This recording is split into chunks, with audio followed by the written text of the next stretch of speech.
Balik lagi di PTV Show, ngobrol sering tapi gak bikin boring. Gimana? Sudah mulai kah memiliki semangat nih ya untuk menimba ilmu sedini mungkin, sebaik mungkin begitu ya. Dan juga bagi remaja saat ini, kita harus benar-benar bisa menghindari lingkungan-lingkungan yang buruk begitu ya di luaran sana. Karena tentunya berada di luar pondok sendiri memiliki tantangan tersendiri begitu ya. Ada hambatan-hambatannya tersendiri. Dan saya yakin kalian berdua pasti merasakan hal itu. Beda banget ada di pondok sama ada di luar. Nih gimana coba? Apa bedanya menurut kamu ketika kamu liburan ada di luar dan ketika kamu mondok? Suasana seperti apa yang berbeda sekali dengan aktivitas kamu di pondok? Sangat berbeda. Sangat. Seruan di pondok. Seruan di pondok. Kenapa bisa seperti itu? Kalau di pondok tuh kita jadwalnya lebih teratur. Mulai dari bangun pagi sampai ketemu tidur itu teratur, makan teratur. Teman-temannya juga udah terjangkau sangat baik teman-temannya. Tidak seperti di luar rumah. Kalau kita ketika liburan semakin dekat dengan gadget, lupa dengan ibadah, lupa dengan ilmu pondok. Lingkungan yang belum tentu baik itu juga sangat berbeda dengan di lingkungan pondok dan lingkungan sekitaran rumah. Oke, nah kalau Zangki sendiri? Sebenarnya sih sama kayak yang dikatakan saudara Yogi. Kalau di luar pondok itu kegiatannya tidak teratur. Kalau di pondok kan ada yang mengatur, ustadz jam segini harus sudah ada di masjid. Tidak terlalaikan oleh gadget atau segala macam lah elektronik. Tapi kalau di rumah kita walaupun kita sudah berniat ingin nanti saya di rumah mau tahajud, mau sholat, ini mau ngafal Quran.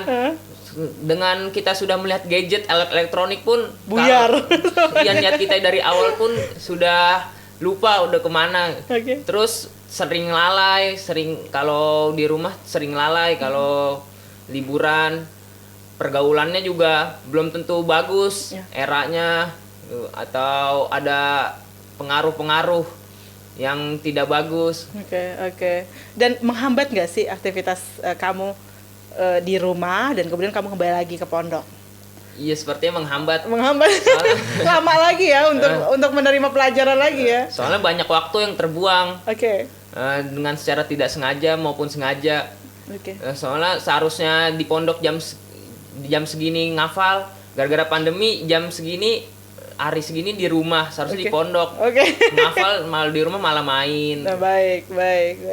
Nah, kemudian kamu menghafal tadi, aktivitas apa berarti yang paling kamu sukai saat kamu ada di pondok? Saat di pondok sewaktu makan malam sih. Aduh, kenapa kok makan malam? Ini semua orang juga suka makan malam gitu ya. Makan malamnya spesial kan? Apa? Kenapa? Lebih ke kumpul konsulat. Di situ ada konsulat per daerah. Dan kumpulan di situ pun membahas bagaimana kedepannya berorganisasi, bagaimana kita dapat memanfaatkan waktu dengan baik, bagaimana kita dapat membentuk suatu organisasi dengan baik dan benar. Soalnya tidak semua orang memiliki skill organisasi. Soalnya skill organisasi itu skill non formal. Nah, kita harus kembangkan di luar pelajaran formal. Baik. Itu organisasi itu sangat penting lah buat kedepannya. Soalnya kita ke jenjang selanjutnya, kuliah ataupun kerja, pasti kita akan menemukan yang namanya organisasi. Dan itu harus dilatih ya, skill organisasi itu. Dan kamu sangat senang mempelajari hal itu. Dan itu adanya di waktu jam malam, pemirsa. Ini pemirsa sudah berpikir apakah jam malamnya kemudian dinner itu jadi makan steak gitu ya. Bukan itu, ternyata yang disukai adalah aktivitas bagaimana bisa berdiskusi, ngobrolin hal-hal yang bersifat non formal, tapi itu sangat-sangat berguna begitu ya. Nah, sejauh ini apa sih pencapaian kamu selama di pondok yang kamu syukuri gitu ya? Alhamdulillah, dulu di pondok pernah menang lomba cerdas cermat Al-Quran. Alhamdulillah. Lomba cerdas cermat ilmu agama. Alhamdulillah pernah juara 1 M-Haki, Muhadoroh. Pernah juara 1 lomba storytelling. Bahasa apa tuh? Storytelling Inggris. Oh, Inggris, Terus menjadi murid terbaik di Wow. di kampung Inggris waktu itu, pernah acara sekolah juga. Acara sekolah juga gitu ya. Berarti kamu meskipun berada di pondok tapi sangat-sangat berupaya untuk mengukir prestasi juga di sana begitu ya. Tadi ada waktu-waktu ngafal. Berarti kamu di pondok juga ada aktivitas menghafal Al-Qur'an? Ada. Sebenarnya menghafal Quran di pondok saya tuh tidak terlalu ditekankan sekali. Bukan satu kewajiban. Bukan suatu kewajiban. Hanya 6 tahun itu cuman harus hafal 5 juz. Tapi yang ada beberapa murid yang berkeinginan kuat untuk hafal 30 juz. Masya Allah. Dikarenakan capek dari jam 7 sampai jam 3 full sekolah. Jam 4 sampai jam 5 itu eskul. Jadi kita harus pinter-pinter, pandai-pandai membagi waktu. Bagaimana kita cara 6 tahun itu 30 juz dengan kondisi kita sekolah sepadat itu. Belum lagi PR-nya, belum nanti ekskulnya dipanggil kakak kelas gitu.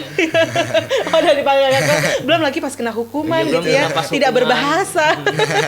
Terus kemudian harus dipajang, membuat move apa dan lain sebagainya, banyak sekali. Nah, kalau kamu sendiri apa pencapaian kamu selama kamu berada di pondok? Alhamdulillah, pencapaian saya selama di pondok, saya pernah mendapatkan juara 1 lomba muhadharah. Sudah mencapai hafalan Al-Quran 2 juz. Itu segitu juga membuat hati saya senang, apalagi orang tua saya melihat anaknya seperti itu.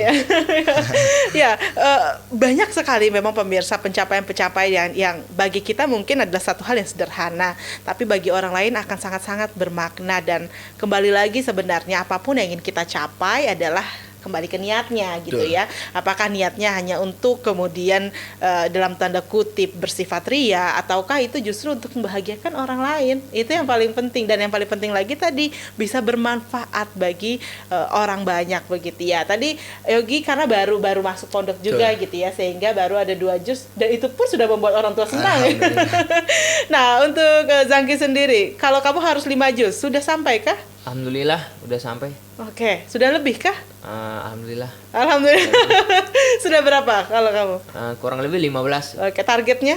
Targetnya semuanya 30. Bisa ya, insya Allah ya. Insya Allah. Bisa nggak nih? Insya Allah bisa. Insya Allah bisa.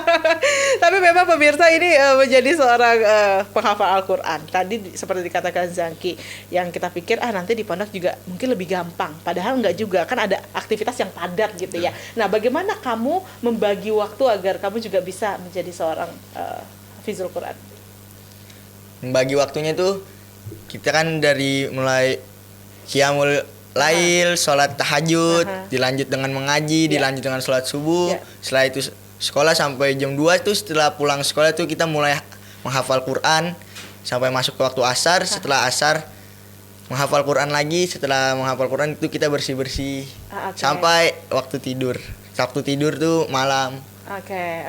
Nah, malam kamu pun tepat waktu. Betul. Gitu ya. Karena biasanya kalau di pondok ada beberapa pondok juga yang menerapkan kalau sudah waktunya tidur semua lampu mati gitu ya. Bener. Pondok kamu juga gitu kan? Iya. Oh, salah satu pondok kamu. Kamu? Enggak mati. Kamu mati sendiri. Terserah mau waktunya tidur, mau ngafal, mau tidur.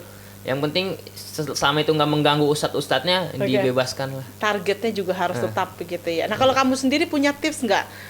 Bagaimana kamu membagi waktu dalam menghafal Al-Quran? Kalau saya sih membagi waktunya karena saya sangat padat ya. Kok ekskul sana sini, terus kamu ikut ekskul apa sih? Di pesantren ada ekskul juga kan? Apa yang kamu pilih? Tenis meja sama tenis meja, futsal, main-main. Kalau futsal bukan ekskul, kayak sekedar diajak main gitu. Kamu sangat suka olahraga ya, aktivitas olahraga. Lalu? Cara membagi tipsnya sebenarnya sih saya memiliki sistem tabungan. Maksudnya memanfaatkan liburan, walaupun liburan agak susah, setidaknya kita 1 ayat per hari di liburan berharga di pesantren. Maksudnya kalau kita sudah ada tabungan dari libur, jadi kita tinggal di pesantren itu tinggal lanjut. Jadi kita nggak fokus pada yang sebelumnya, kita lanjut terus. Jadi setiap setoran, kapanpun setoran kita sudah hafal karena kita sudah mempunyai tabungan. Jadi meskipun kamu nggak ada hari untuk menghafal itu cuma di pondok, bukan ya, tapi menghafal itu terus di setiap hari kamu harus punya. Walaupun di rumah itu sangat berat menghafal, tapi gimana caranya kita punya target 30, itu nggak mudah sih.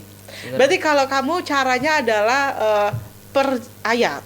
Iya, kalau di rumah sih itu sistemnya tabungan. Oke. Jadinya kapan bonus ya. Iya, jadi kapan aja di storein bisa. Oke. Jadi tinggal fokus ke ayat berikutnya.